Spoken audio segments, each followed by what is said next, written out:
The crystal walls of the Galactic Academy's most advanced combat training facility hummed with energy as Professor Zekthara adjusted her teaching console. Her forearms moved with practiced efficiency across the holographic displays, preparing for what she knew would be another routine demonstration.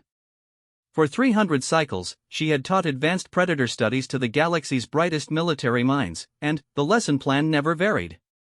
Today's class would feature a standard hunting simulation followed by tactical analysis. Nothing more, nothing less. The amphitheater filled with the usual collection of species. Tall, crystalline Vorthan officers clinked softly as they took their seats, their transparent bodies refracting the ambient light into rainbow patterns.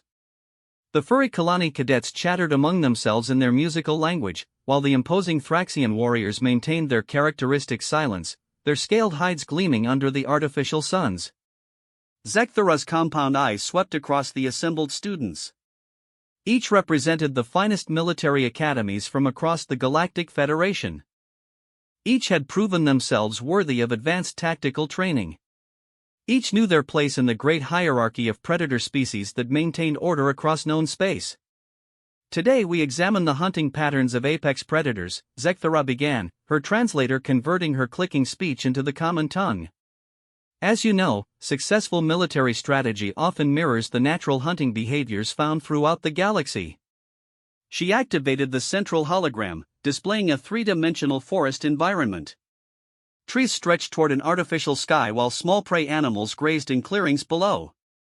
The simulation was beautiful in its complexity, a perfect recreation of conditions found on dozens of worlds. Our test subject today comes from the Vorthan Collective, she continued. Hunter Prime Ziltan has volunteered to demonstrate optimal predatory efficiency. The crystalline being rose from his seat with musical precision. Ziltan stood nearly 3 meters tall, his transparent body pulsing with controlled energy. As one of the most decorated hunters in Vorthan space, his presence commanded immediate respect. His species had perfected the art of patient stalking over millions of years of evolution. The parameters are simple, Zekthara explained as Ziltan approached the simulation chamber.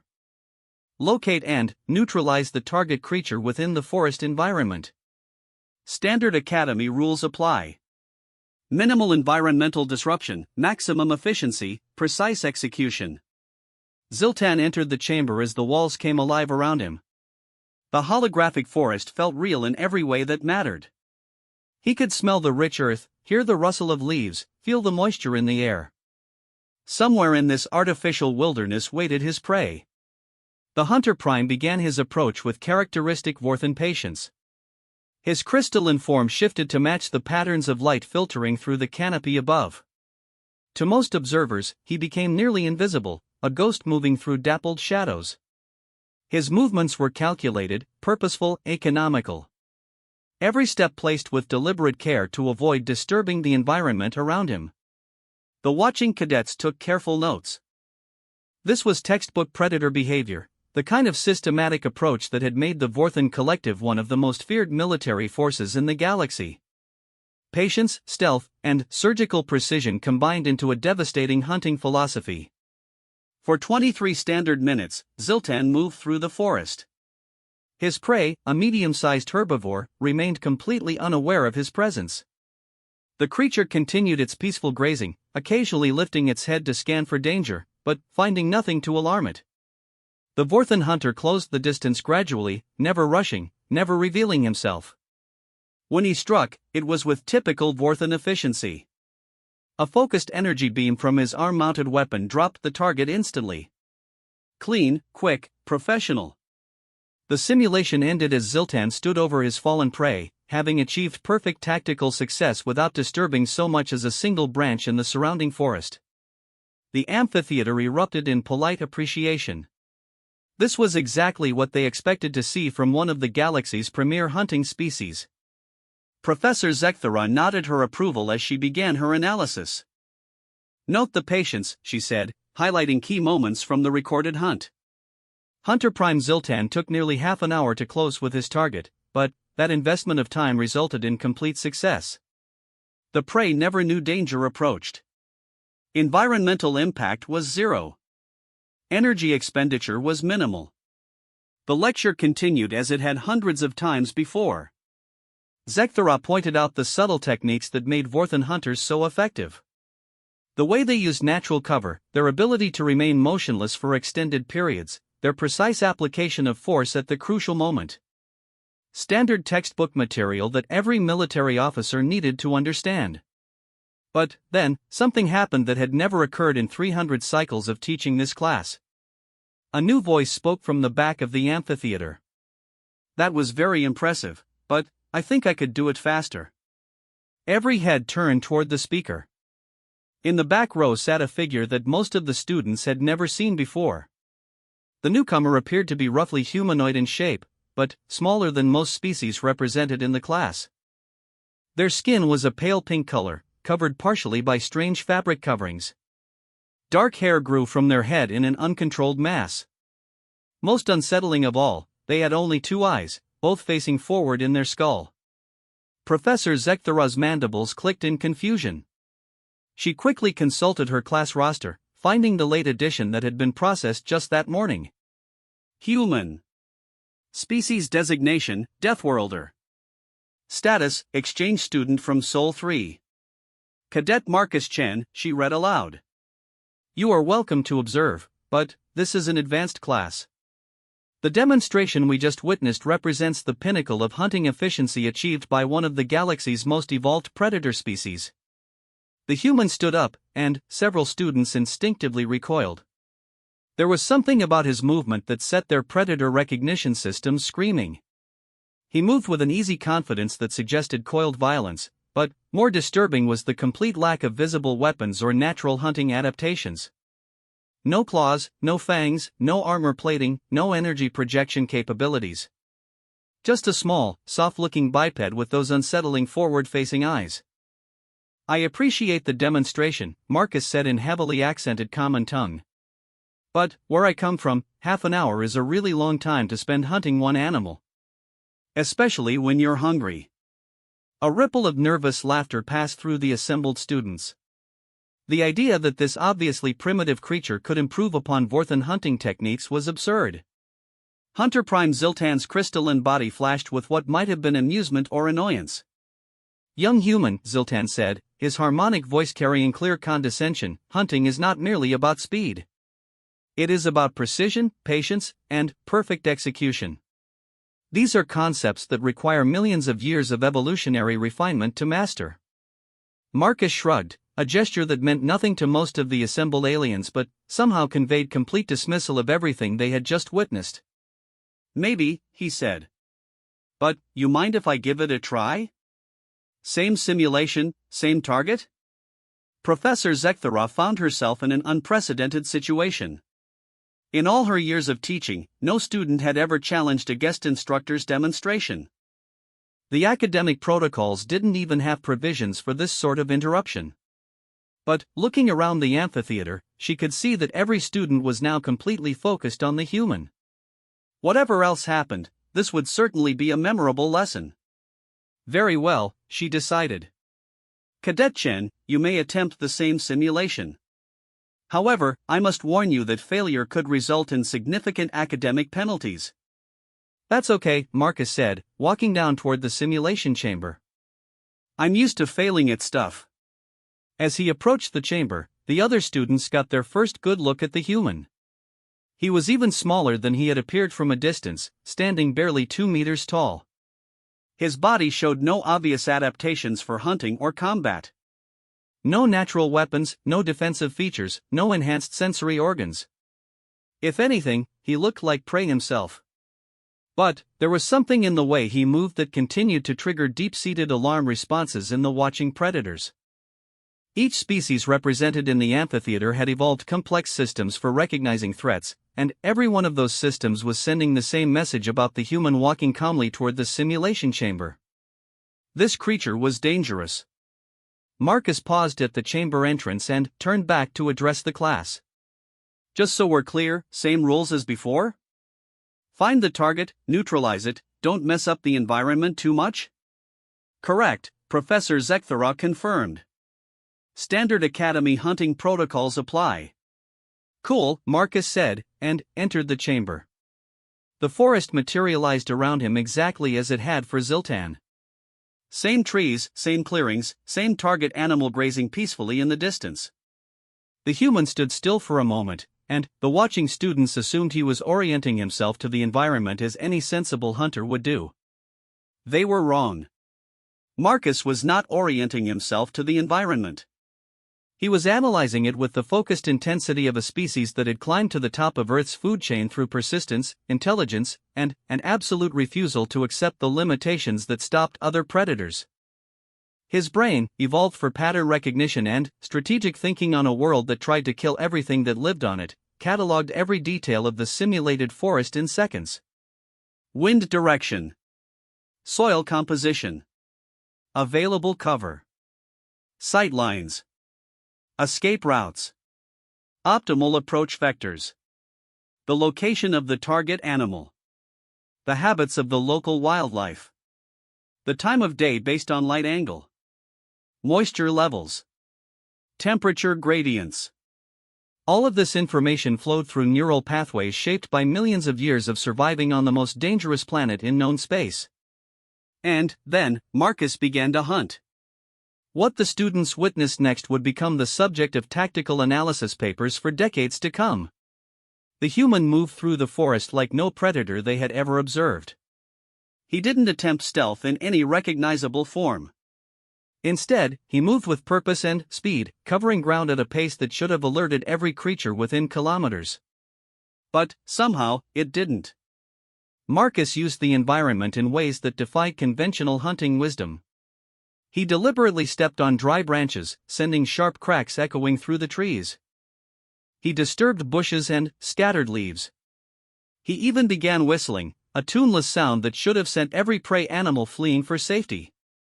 The target creature looked up at the noise, ears twitching with mild curiosity, but showed no signs of alarm. In the amphitheater, Hunter Prime Ziltan's crystalline form flashed with what could only be described as confusion.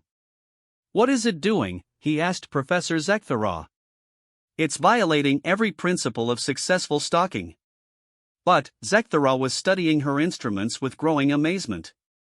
The human's approach was unlike anything in her database of hunting behaviors, yet the simulation's biological responses suggested it was somehow working. The target animal remained calm despite the obvious disturbance in its environment. Marcus continued his seemingly chaotic advance through the forest. To the watching aliens, his behavior appeared random, almost insane. He would suddenly change direction for no apparent reason. He would stop to examine plants that had no bearing on his hunt. He would backtrack along paths he had already traveled. But there was method to his apparent madness. Marcus was using his species' greatest evolutionary advantage, the ability to think several steps ahead of his prey. Every seemingly random action was part of a larger pattern designed to achieve a specific goal. He was hurting the target animal. The concept was alien to most of the galaxy's predator species. Why waste time and energy manipulating prey when you could simply stalk them with patience and strike with precision? But humans had learned long ago that sometimes the indirect approach was far more efficient than the direct one. Marcus positioned himself so that his noisy approach would naturally drive the grazing creature toward a specific area of the forest. An area he had identified within the first 30 seconds of entering the simulation. An area where the terrain would work to his advantage. The target animal, mildly disturbed by the strange sounds coming from the forest, moved away from the disturbance. But its path was subtly constrained by the human's positioning. Without realizing it, the creature was being guided toward exactly where Marcus wanted it to go. 7 minutes after entering the simulation, Marcus reached his destination. The target animal stood in a small clearing, still unaware of any immediate danger, but now positioned exactly where the human predator wanted it. And then, Marcus did something that horrified the watching aliens. He revealed himself. Instead of remaining hidden for a careful strike, the human stepped into the open ground of the clearing. The target animal saw him immediately and did exactly what any sensible prey creature would do when confronted by an obvious predator. It ran. In the amphitheater, several students made sounds of dismay. The hunt was over. No predator revealed themselves to alert prey unless they were desperate or incompetent. The human had thrown away any chance of success with his premature exposure. But Marcus wasn't done hunting. He was just getting started. As the target animal fled, Marcus began to run after it. Not the explosive sprint of a species adapted for short bursts of speed, but something else entirely. A steady, relentless pace that could be maintained for hours. The human pursued his prey with mechanical persistence, never gaining ground quickly but never falling behind either. The chase stretched on for minute after minute. The target animal ran with the desperate speed of fear, using every evasive technique programmed into the simulation. It doubled back, changed direction, sought heavy cover, tried everything that should have allowed it to escape from a pursuing predator. But Marcus stayed behind it like death itself. Not fast enough to catch it quickly, but too persistent to lose. He followed the animal's trail with an accuracy that bordered on supernatural, reading signs in disturbed earth and broken vegetation that told him exactly where his prey had gone. 15 minutes into the chase, something terrible became apparent to everyone watching. The target animal was beginning to tire. This was impossible. Prey animals were designed for escape. They had evolved specifically to outrun predators through superior speed and agility. The brief explosive chase should have ended with the prey safely distant while the exhausted predator gave up the pursuit. But the human just kept coming. 20 minutes. 25. 30. The target animal's movements became increasingly erratic as exhaustion set in. Its breathing grew labored, its steps uncertain. The desperate sprint had become a staggering jog, then a painful walk. And still Marcus pursued, breathing hard but showing no signs of stopping. At 37 minutes, the target animal collapsed. Marcus walked up to the fallen creature, which lay panting on the forest floor, completely exhausted but still alive. The human looked down at his prey with something that might have been compassion, then officially ended the simulation with a quick application of force. Total hunting time, 38 minutes and 12 seconds. The amphitheater fell into absolute silence. Hunter Prime Ziltan stared at the human emerging from the simulation chamber, his crystalline form cycling through colors that had no translation in common tongue. Professor Zekthara checked and rechecked her instruments, unable to believe the readings they showed. Finally, a young Kalani cadet found her voice. "How?" she whispered. Marcus looked up at the assembled students, wiping sweat from his forehead. "Persistence hunting," he said simply. "Where I come from, we call it the most efficient way to catch dinner when you don't have claws or fangs or energy weapons." He gestured toward the now empty simulation chamber.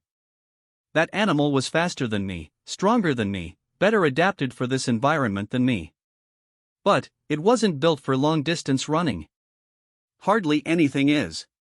So I just kept following until it got too tired to keep going." But Professor Zekthara managed. The energy expenditure alone should have made such a pursuit impossible. No predator wastes that much effort on a single target. Marcus shrugged again. "Depends on what you mean by waste." "Sure, it took longer than a perfect ambush, but I didn't have to be sneaky about it. I didn't have to worry about wind direction or being perfectly quiet or hitting a precise target at exactly the right moment. I just had to keep moving." He started walking back toward his seat, leaving a room full of advanced military students trying to process what they had just witnessed. Besides, he added over his shoulder, 38 minutes isn't really that long. I once tracked a deer for 6 hours before it gave up. As Marcus settled back into his seat, the implications of what had just occurred began to sink in throughout the amphitheater. This small, seemingly harmless creature from an unknown world had just demonstrated a hunting technique that defied everything they thought they knew about predator behavior. More disturbing still, they were beginning to understand that what they had witnessed wasn't some unusual tactic employed by a desperate species. The human had made it sound routine. Ordinary. Something his people did when they wanted dinner. Professor Zekthara looked out at her students and realized that today's lesson had taken a turn that no academic protocol had prepared her for. The carefully structured hierarchy of galactic predators, the established principles of hunting efficiency, the entire foundation of advanced tactical theory had just been challenged by a single demonstration. And they were only halfway through the class period. Professor Zekthara spent the next several minutes trying to regain control of her classroom, but the traditional lecture format seemed inadequate for addressing what had just occurred. Students whispered among themselves in dozens of languages, their conversations a mixture of excitement and confusion. Some appeared genuinely disturbed by what they had witnessed, while others seemed fascinated by the implications. "Class," she finally announced, her forearms raised for attention, "let us analyze both demonstrations from a tactical perspective." Hunter Prime Ziltan employed classical predator methodology with exceptional skill. Cadet Chen used an alternative approach that achieved the same objective through different means. But, even as she spoke, Zekthara knew she was understating the significance of what had happened. Alternative approach was a mild way to describe a hunting method that seemed to violate fundamental principles of energy conservation and strategic efficiency. A Thraxian warrior named Garoth raised one massive scaled hand. "Professor, the human's method appears to be completely inefficient. The energy cost of prolonged pursuit cannot possibly justify catching a single prey animal." Marcus looked up from the notes he had been taking. "That's assuming energy efficiency is the most important factor," he said. "But there are situations where reliability matters more than efficiency." "Explain," Professor Zekthara said, genuinely curious about the human's perspective. Marcus stood up again, and, once more several students instinctively shifted away from him. "Where I come from, our ancestors didn't always have the luxury of perfect hunting conditions. Sometimes you're desperate. Sometimes you're injured. Sometimes the prey has already been spooked by something else. Sometimes you just don't have time to spend half a day waiting for the perfect shot." He gestured toward the simulation chamber. "Ziltan's method was absolutely perfect for the conditions we saw in there. Controlled environment, single target, no time pressure, optimal weather." "But what if those conditions change?" Professor Zekthara found herself leaning forward with interest. "What do you mean? Let's say you're hunting in a thunderstorm. Your stealth advantage is gone because everything is already loud and chaotic. Your scent is being scattered by the wind. Your prey is already nervous and alert because of the weather. Your energy weapons might not work properly in the electromagnetic interference." Marcus paused, looking around the amphitheater at faces that were beginning to show real attention. "In those conditions, persistence hunting becomes much more attractive. You don't need stealth, you don't need perfect weather, you don't need working technology. You just need to be more stubborn than your target." A Kalani cadet named Shiira spoke up, her musical voice uncertain. "But surely such conditions are rare exceptions, not normal hunting scenarios." "Depends on your planet, I guess," Marcus replied. "Earth is kind of chaotic. Perfect hunting conditions are actually the exception, not the rule. Most of the time you're dealing with some combination of bad weather, difficult terrain, equipment failures, time pressure, or prey that's already been disturbed by something else." Hunter Prime Ziltan's crystalline form flickered with what might have been skepticism. "You speak as though your world is uniquely challenging. Every species must adapt to the conditions of their homeworld." "True," Marcus agreed. "But Earth is what we call a death world. As in, most species would die pretty quickly if they tried to live there without serious technological support." The amphitheater fell quiet again. Death world was not a term that appeared in standard galactic classifications, but its meaning was clear enough to be unsettling. Professor Zekthara consulted her database, pulling up information about Sol 3 that she had not bothered to review before class. What she found made her mandibles click in disbelief. "According to these records," she said slowly, "your homeworld experiences temperature variations of over 60 degrees. Atmospheric pressure varies significantly with altitude. Weather patterns include destructive storms with wind speeds exceeding 200 kilometers per hour. Tectonic activity regularly reshapes the surface. The atmosphere contains oxygen levels that would be toxic to most species." "Yeah," Marcus said casually. "And that's just the basic planetary conditions. It doesn't count the wildlife." "Wildlife?" asked Garoth. Well, Marcus said, settling back into his seat, Earth has some interesting predators. There are cats that can accelerate faster than most atmospheric vehicles. Pack hunters that coordinate attacks using complex communication systems. Ambush predators that can remain motionless for months waiting for prey. Flying hunters with vision so acute they can spot small targets from kilometers away. Ocean predators that can detect the electrical impulses from other creatures' nervous systems. He paused, considering. Oh, and then, there are the really dangerous ones. The assembled students exchanged glances. If those examples represented the less dangerous predators from the humans' homeworld, none of them were certain they wanted to know about the more dangerous ones. But, surely, said Shiira, such an environment would make complex civilization impossible. How can a species develop technology while constantly under threat from such predators? Marcus laughed, a sound that made several nearby students flinch. That's the thing about humans, he said. We didn't develop technology to avoid the predators. We developed it to become better predators ourselves. Professor Zekthara was beginning to understand why the humans' demonstration had been so unsettling to watch. It wasn't just that his hunting method was different. It was that his hunting method revealed something fundamental about his species that didn't fit into any of the established categories for galactic civilization. Cadet Chen, she said carefully, would you be willing to participate in a more complex simulation? Something that might better test the adaptability you described? Sure, Marcus said immediately. What did you have in mind? Zekthara activated her teaching console, scrolling through simulation options until she found one that she had never used in a standard class. It was designed for advanced special forces training, featuring multiple environmental challenges and adaptive scenarios.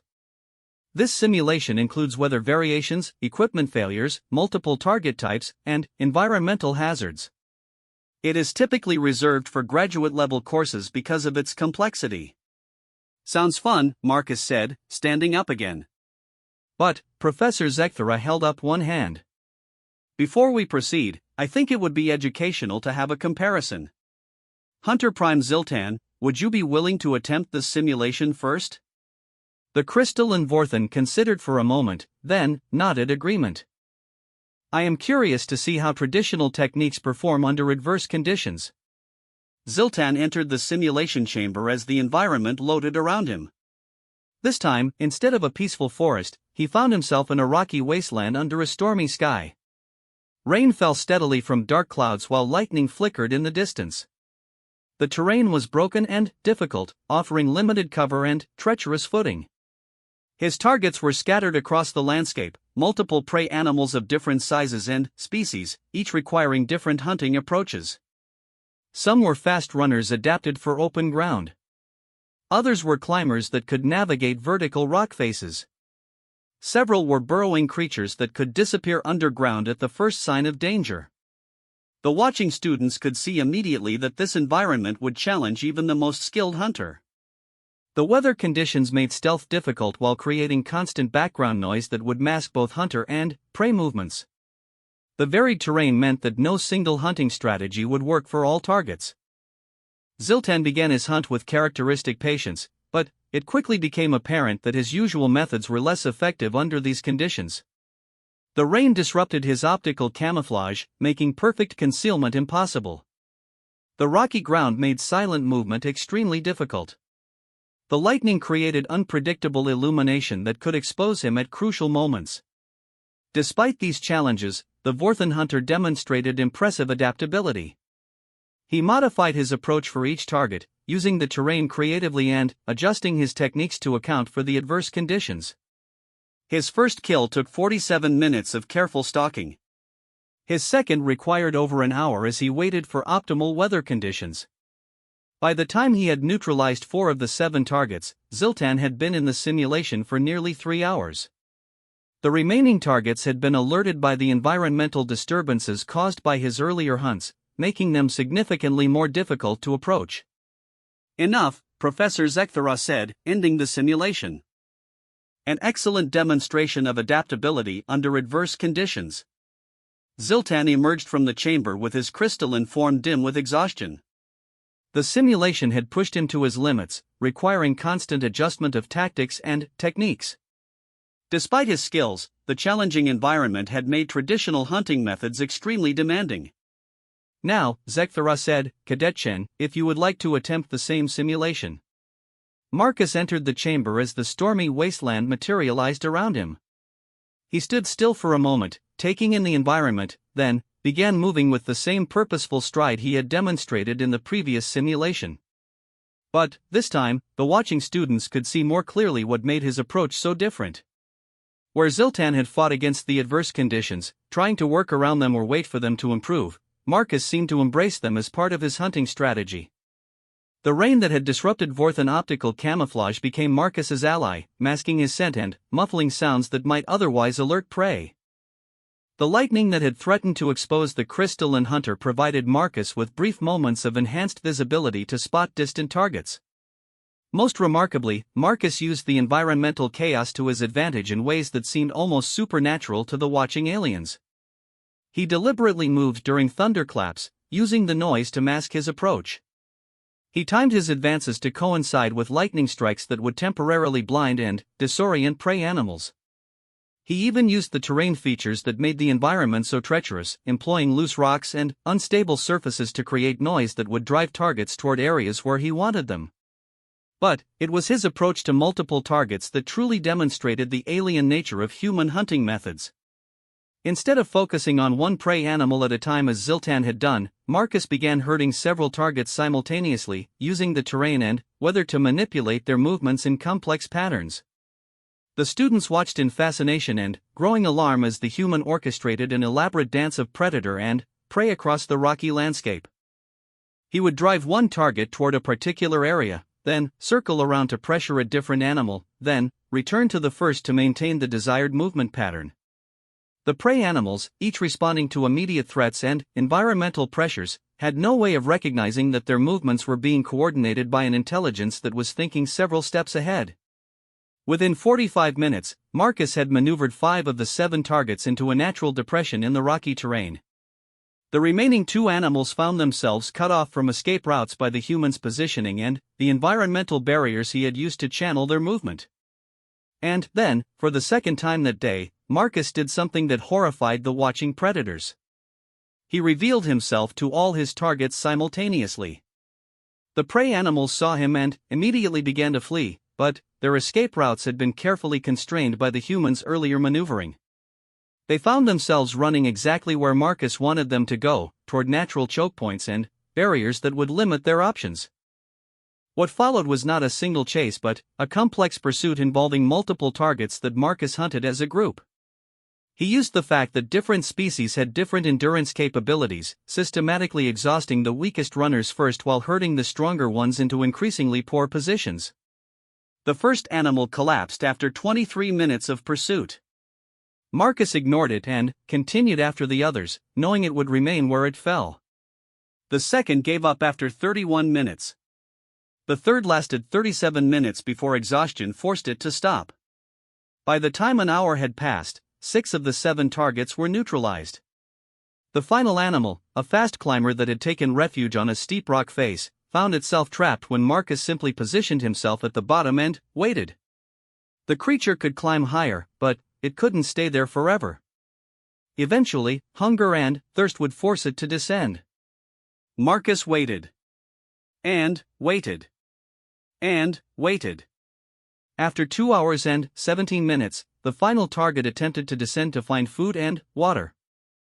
Marcus was still there, and the brief chase that followed ended with the completion of the simulation. Total time, 2 hours and 21 minutes to neutralize 7 targets in adverse conditions. Ziltan had needed 3 hours to neutralize 4 targets in the same environment. The amphitheater remained silent as Marcus emerged from the simulation chamber. But, this time the silence was different. It wasn't confusion or surprise. It was the recognition that they had just witnessed something that challenged fundamental assumptions about the nature of predation itself. Professor Zekthara stared at her instruments, checking the readings multiple times before she could accept what they showed. The human had not only outperformed one of the galaxy's premier hunters, he had done so using methods that seemed to violate basic principles of energy conservation and strategic thinking. "How is this possible?" whispered a Kalani cadet. Marcus looked up at the assembled students, noting the expressions of shock and unease on their faces. "I think," he said slowly, "there might be some things about human evolution that don't translate well into standard galactic classifications." "Explain," Professor Zekthara said, her voice barely above a whisper. "Well," Marcus said, settling back into his seat, "most predator species seem to have evolved for specific hunting scenarios. Ziltan's people perfected ambush tactics. Thraxians developed pack coordination. Kalani rely on speed and agility. Each species found an optimal strategy for their environment and specialized in it." He paused, looking around the amphitheater. "But humans evolved on a world where optimal strategies change constantly. Weather, terrain, prey behavior, resource availability, predator competition, everything shifts so much that specialization becomes a disadvantage. So instead of perfecting one approach, we got good at adapting our approach to whatever situation we encountered." "But adaptation has limits," protested Garoth. "No species can excel at every possible hunting scenario."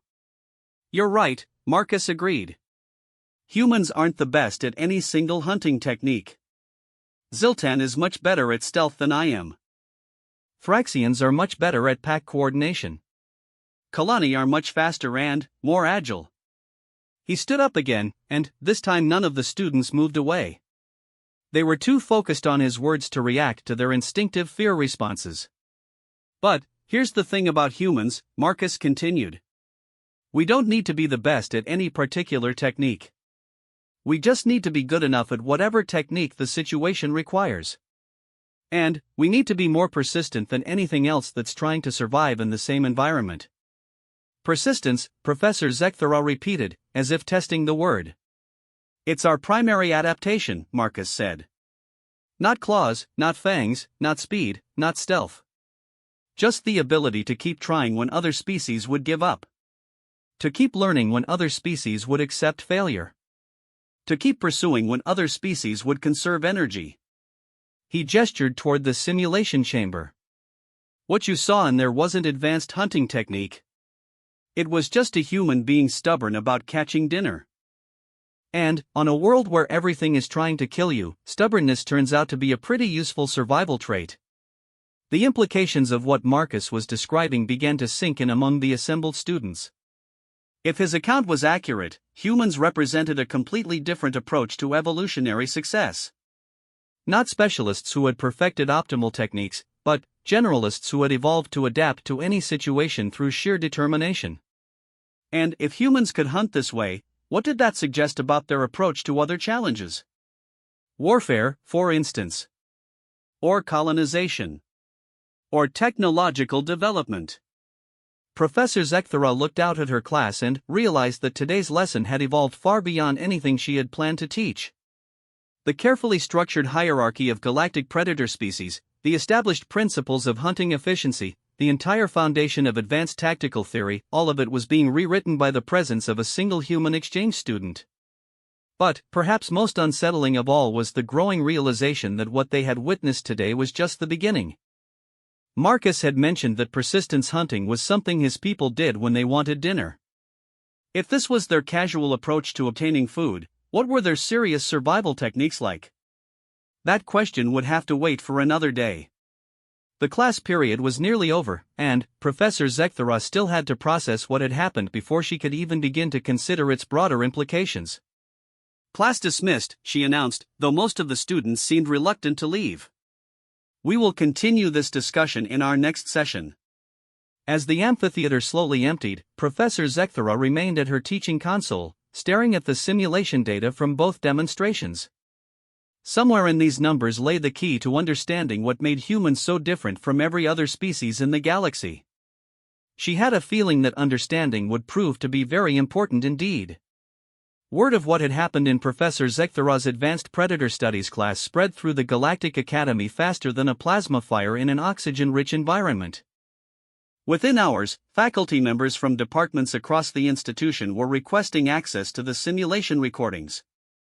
By the next morning, representatives from 3 different military branches had arrived to observe the human exchange student firsthand.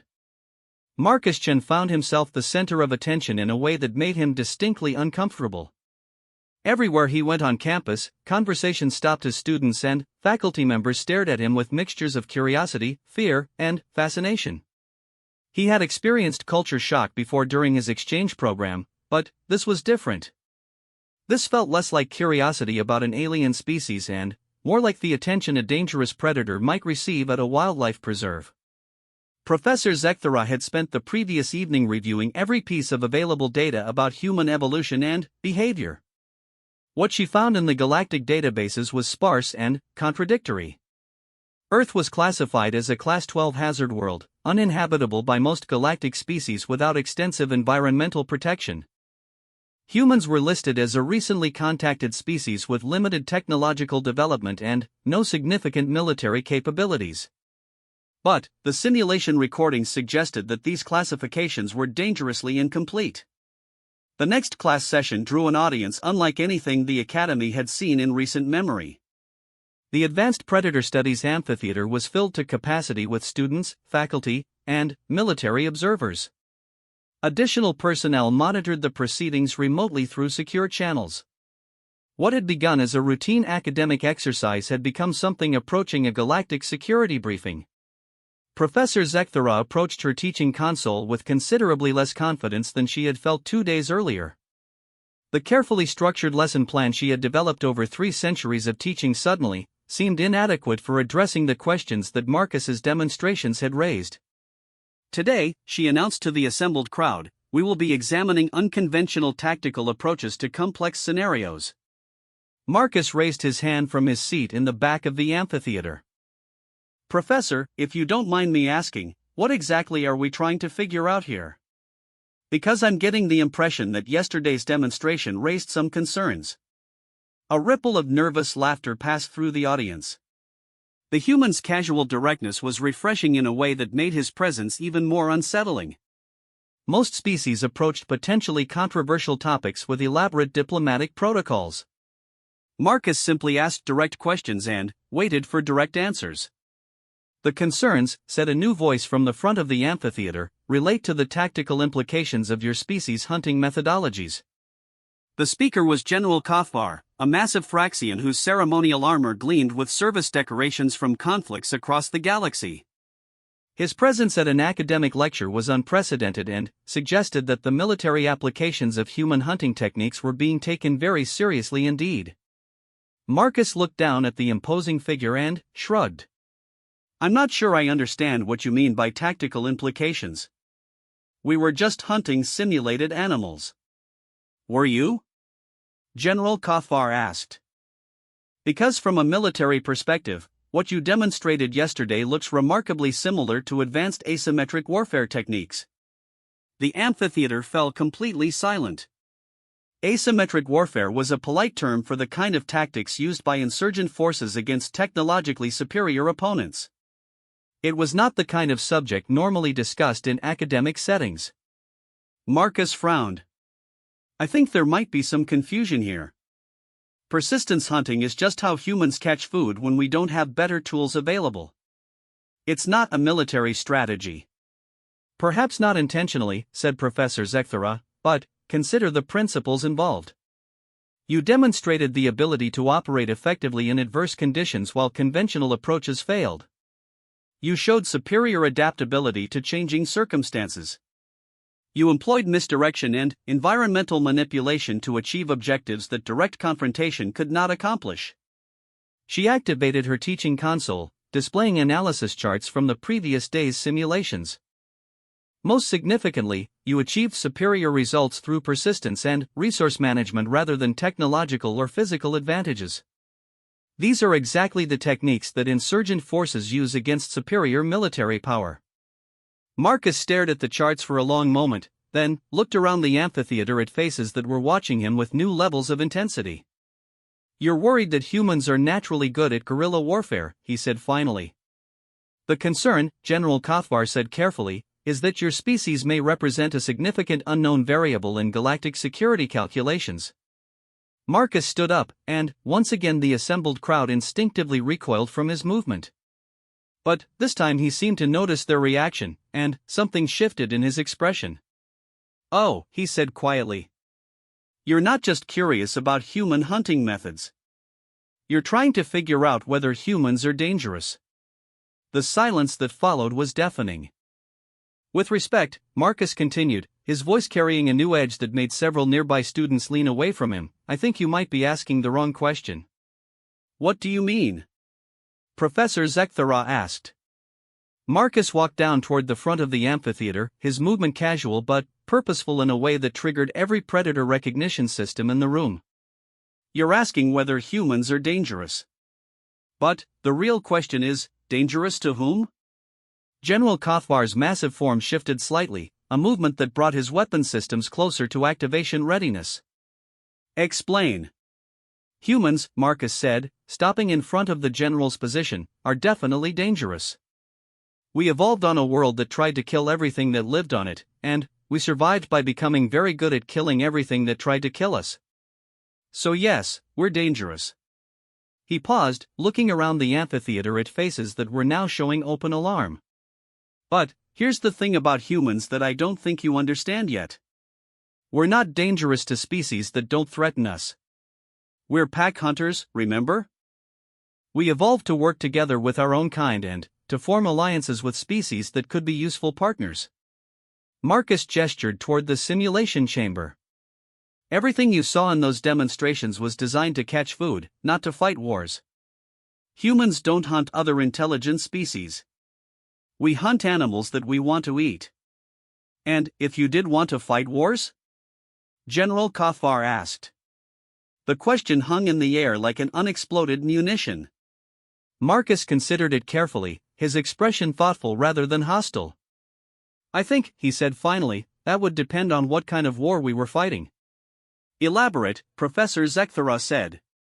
Marcus walked over to the simulation chamber, placing his hand on the crystalline surface. "The hunting techniques I showed you work because they take advantage of the fact that animals are predictable. They have instinctive responses to threats, and if you understand those responses, you can manipulate them." He turned back to face the assembled audience. "But, intelligent species are different. They can recognize patterns, adapt to new tactics, coordinate complex responses. You can't hunt them the same way you hunt animals. Unless," General Kothvar said slowly, "you could find ways to make them behave like animals." The implications of that statement sent a chill through the amphitheater that had nothing to do with the climate control systems. Marcus nodded grimly. "If humans were fighting a war against another intelligent species, we probably wouldn't use persistence hunting tactics. We'd use psychological warfare." "Meaning what, exactly?" asked a voice from the audience. "Meaning we'd try to make our enemies so afraid of us that they'd make stupid decisions," Marcus said. "Fear makes intelligent beings act like animals. And humans are very good at hunting animals." Professor Zekthara felt her mandibles clicking involuntarily as she processed the human's words. The tactical implications were staggering. A species that could systematically undermine enemy morale while maintaining superior adaptability and persistence would be nearly impossible to defeat through conventional military means. "But," Marcus continued, his tone becoming more reassuring, "that's only if humans were fighting a war. Which we're not. We're here to learn from other species and, hopefully, contribute something useful to galactic civilization." General Kothvar's armor systems remained at elevated readiness levels. "And if galactic civilization posed a threat to humanity?" Marcus was quiet for a long moment, considering the question with obvious seriousness. "Then, I think," he said finally, "that galactic civilization would discover that humans can be very creative when we feel threatened." The temperature in the amphitheater seemed to drop several degrees. No one moved. No one spoke. The assembled military, academic, and governmental representatives found themselves confronting a possibility that their security analyses had never seriously considered. What if the small, seemingly primitive species from the Class 12 hazard world was actually the most dangerous military force in known space? Professor Zekthara broke the silence with a careful question. Cadet Chen, do you believe that humans could pose a threat to galactic security? No, Marcus said immediately. At least, not as long as galactic security doesn't pose a threat to human security. And, if it did? Marcus shrugged, the gesture somehow more ominous than any dramatic threat could have been. Then, you'd probably find out what humans are like when we're actually trying to be dangerous. And, I really hope that never happens. General Kothvar's weapon systems completed their activation sequence with an audible hum. Is that a threat, human? No, Marcus said, his voice remaining calm despite the obvious hostility he now faced. It's a warning. There's a difference. Explain the difference.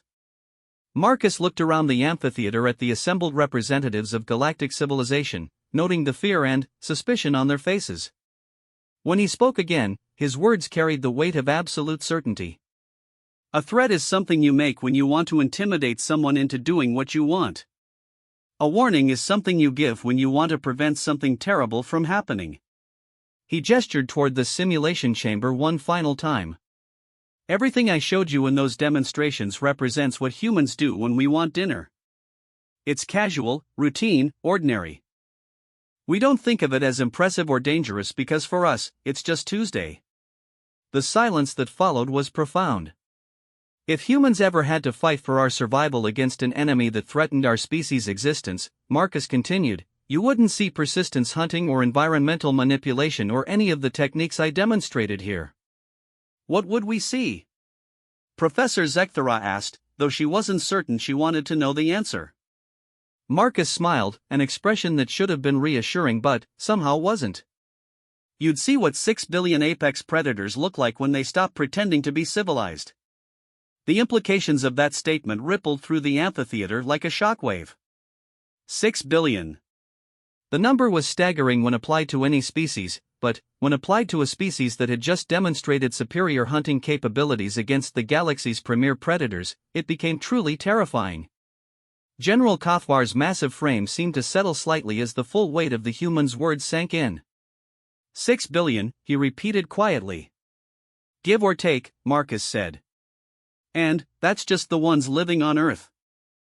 We've got colonies throughout the Sol system, and we're looking at expanding to other star systems in the near future.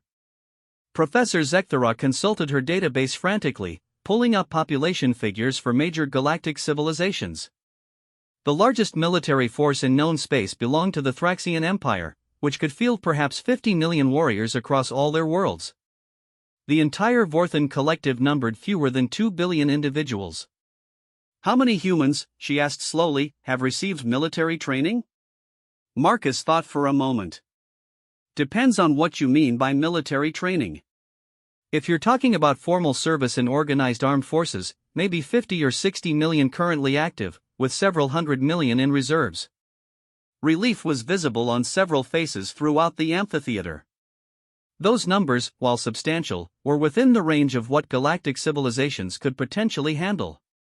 But, Marcus continued, if you're talking about humans who know how to fight effectively, that number is a lot higher. How much higher? General Kothvar demanded. Well, Marcus said, settling back into his chair, remember what I said about humans evolving on a death world? We don't really have non-combatants the way other species do. Every human learns basic survival skills as a child, including how to defend themselves against predators. Most of us know how to use weapons, how to find or build shelter, how to obtain food in hostile environments, how to treat injuries, how to move undetected when necessary. He paused, looking around the amphitheater. Essentially, every human civilian has what most military organizations would consider basic infantry training. The numbers were becoming truly staggering. If Marcus was correct, humanity represented a potential military force of unprecedented size and capability. Not just professional soldiers, but billions of individuals with the skills and mindset necessary for asymmetric warfare against technologically superior opponents. Professor Zekthara felt the foundations of galactic strategic thinking crumbling around her. Everything they thought they knew about military power, technological advantages, and strategic deterrence was based on assumptions that might not apply to humanity. Why, she asked desperately, are you telling us this? Marcus looked at her with something that might have been compassion. Because I want you to understand that humans don't want to be your enemy. We'd much rather be your friends and allies. But, if you try to treat us as a threat that needs to be contained or eliminated, you'll discover that we're much more dangerous as enemies than we are as friends. General Kothvar's weapon systems powered down with visible reluctance. And if we choose friendship? Then, you get access to human adaptability, persistence, and problem-solving capabilities, Marcus said immediately. We're good at figuring out solutions to problems that seem impossible. We're good at surviving in hostile environments. We're good at building things that work under extreme conditions. We're good at forming alliances and maintaining them even when circumstances change. He stood up again, but this time his movement seemed less threatening than before. Most importantly, we're good at helping our friends survive when everything goes wrong. And, in a galaxy full of Class 12 hazard worlds and hostile environments, that might be a useful capability to have on your side. Professor Zekthara looked around the amphitheater at the assembled representatives of galactic civilization. Military officers, academic researchers, government officials, all of them struggling to process the implications of what they had learned. The human exchange student had given them a choice. They could view humanity as a potential ally and gain access to capabilities that might prove invaluable in an uncertain galaxy. Or they could view humanity as a potential threat and risk turning the most dangerous species they had ever encountered into an actual enemy. It should have been an easy decision. But, as she looked at the faces around her, Professor Zekthara realized that fear often made intelligent beings act like animals. And humans, as Marcus had just reminded them, were very good at hunting animals. The next few days would determine whether galactic civilization was intelligent enough to choose friendship over fear. For everyone's sake, she hoped they would make the right choice. Because as Marcus had demonstrated so clearly, humans were very persistent when they wanted something. And very creative when they felt threatened. Neither quality was something that galactic civilization wanted to experience as an opponent.